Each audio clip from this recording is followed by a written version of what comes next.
नमस्कार, मी उदय पासलकर. आयव्हरी हाईट्समध्ये आपलं स्वागत आहे. अंडर कन्स्ट्रक्शनमध्ये घर घेण्याचे फायदे मी आज तुम्हाला सांगणार आहे. तर एक म्हणजे की अंडर कन्स्ट्रक्शनमध्ये घर घेताना आपल्याला EMIचा लोड येत नाही. सेकंड म्हणजे आपल्याला चॉईस घर मिळतो.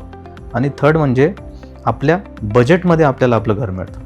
EMIचा लोड येणं म्हणजे काय? डेव्हलपरचं जे काम चालू असतं हे पर्सेंटेजनुसार चालू असतं आणि बँकेचे डिस्बर्समेंट हे सुद्धा पर्सेंटेजनुसार होतात. त्यामुळे तुमचा EMI सुद्धा पर्सेंटेजनुसारच असतो.